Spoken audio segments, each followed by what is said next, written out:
I just got out of a 3-year long-distance relationship. Thanks for being here for me. Just a light chuckle. He lived in Ohio and I lived in California, and we would see each other when we dated about once a month, you know? So we'd have sex like once a month a ton of times, you know? It was like a reverse period. And I feel like nobody can really get upset by the word period. I think every single person in this room has prayed for a period at some point in their lives. Yeah. But I did love him so much that I went out and I got his name tattooed on my back. Whoopsie daisy. And, you know, my best friend was like, wow, Beth, worst mistake of your life. What if you sleep with somebody else? Like, point taken, you know, if I am sleeping with somebody else from behind and they see this tattoo, I can just look back at him and be like, hey, this is the kind of commitment you can expect from me.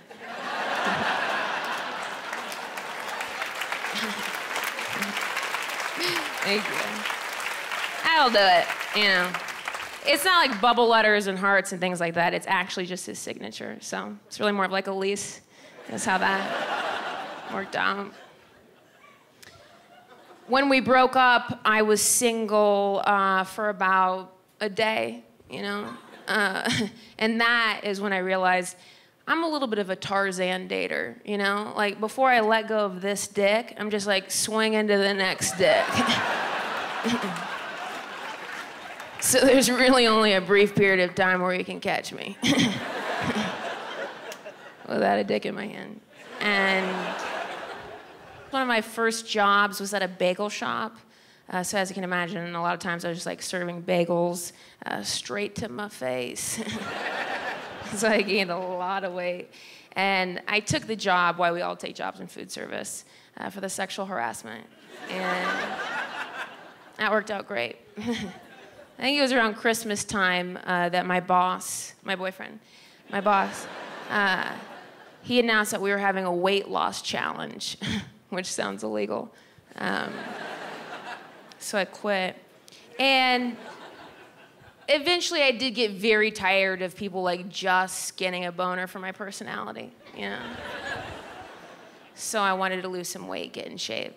And I started riding my bike everywhere, which is great. It keeps your haunches tight. Like, I'm probably gonna bike until I die, you know, so I can have like an open leg casket. Don't steal that idea, dude. You could do it too. But I rode my bike in like every city that I lived in, and when I lived in Chicago, I would bike through the winters, and it gets freezing, so I'd have to just like bundle up real tight. And one day I was bundled, and I pulled up to a stop sign. Some old man must have been waiting for the bus, because he leaned over to me, and he goes, "Excuse me, sir, is the bus coming?" And I was like, I'm a girl. And then I rode away. Yeah. So the rest of that winter, I was just wearing my bra on the outside of my coat. And making sure that my dick was tucked up in my pants. That's just a safety thing. You know what I mean? And it could get caught in my chain, so. Gives an idea of how big it is. When it's warmer out, I can wear less clothing, like my sex is more apparent, you know? And I was biking to a show in Los Angeles, trying not to crash as I was like checking out my own cleavage, you know? And a man in a van pulled up next to me, and he leaned out his window, and he just goes, "Sex."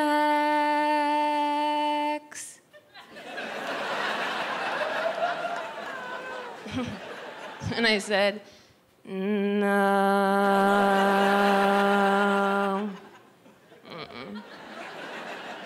Really more of a song that we created together. It's hard to write away from somebody when you collaborate like that. I had to. I usually will date potheads. It's kind of my thing, you know? I don't know why. I guess they can't leave if they're already gone. That's what it is, you know? And I have done it since college, and I remember this one time in college trying to impress this pothead, which, you know, isn't hard. And everybody was smoking weed, so I went ahead and just like smoked all of it. Until I thought that my mouth would never be wet again.